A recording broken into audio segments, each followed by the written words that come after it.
Morning, જય માતાજી, જય ગિરનારી। મારા નવા બ્લોગમાં ફરીથી તમારું સ્વાગત છે અને હું છું વર્ષો તમારી સાથે। તો અત્યારે વાગી ગયા છે 9 અને જો હું રેડી થઈ ગઈ છું ને અત્યારમાં આપણે જવાનું છે મંદિરે, કેમ કે આજે પૂરીને મીરાને બેને મોરાક છે। હાલ મીરા રેડી થઈ ગઈ છે। જો અમારી મીરા રેડી થઈ ગઈ છે, કેવી લાગે મીરા બધાય કમેન્ટ કરજો। અને મીરાએ જે મોરાકત રહી કા મીરા, તું મોરાકત રહ્યા ને? તો મીરા જો અમારે મોરાકત રહીએ અને અત્યારે જો પૂજવા જઈએ। તો હાલો બધા બી કન્ટિન્યુ બ્લોગમાં રહેજો। Bye bye.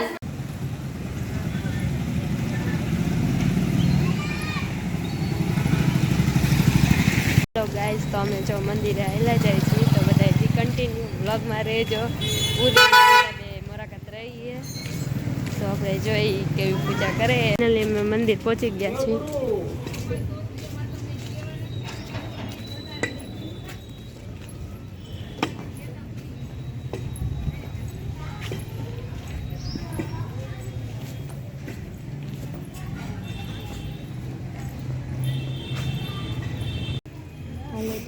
જો ગોરમાની પૂજા કરવા બેસી ગયું છે।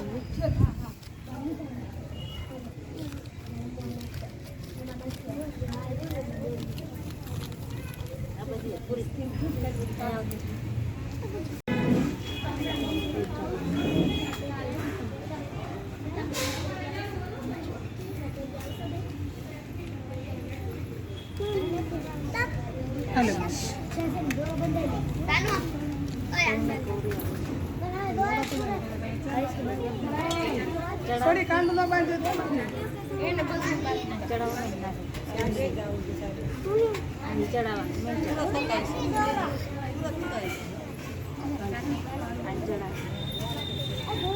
મોઢા ઉપર કોઈ લાગશે ને એમાં નાખી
અગરબત્તી તાળા મૂક દે પૂરી।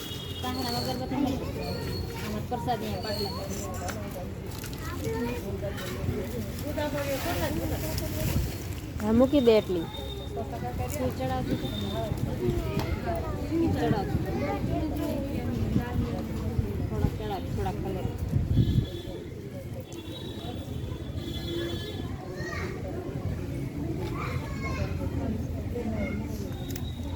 હાલો હવે પૂરી ખેતર ખેડવા બેસી ગઈ છે।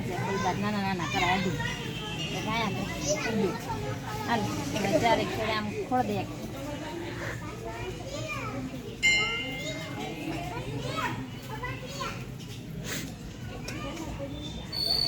ધૂળાઈ છે પડશે પીંડો કરી લે।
કહેવાય છે વાર્તા નાની નાની સરખી કુંવારીઓ સરખી સહેલીઓ સાથે અષાઢ મહિનામાં સુદ પાંચમના દિવસે સાથે રમે સાથે જમે અને સાંજે ગામના પાદરે જઈ ખેતરા માટી લાવે પછી ઘેર આવી માટી ટોપલીમાં કે છાબડીમાં નાખી તેમાં મોર્નિંગ ગાઈઝ વાગી ગયા છે 4:30 અને જો રેકડી ભરાઈ ગઈ છે અને આદુ લીંબુ મરચી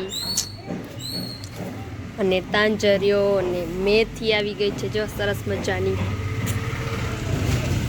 કોથમી આવ્યું છે કોથમી આવી ગઈ છે ને પાલક અને આમાં કોથમી છે અને મરચી ને એવું બધું અને લીમડો ફુદીનો ને બધું આવી ગયું છે અને રેકડી ભરાઈ ગઈ છે અને આજે પણ વરસાદ જેવું થઈ ગયું છે હવે વરસાદ આવશે અને રેકડી અમારે ભરાઈ ગઈ છે અને ચા પીવાનો ટાઈમ થઈ ગયો છે તો હાલો હવે આપણે ચા પીવા જાય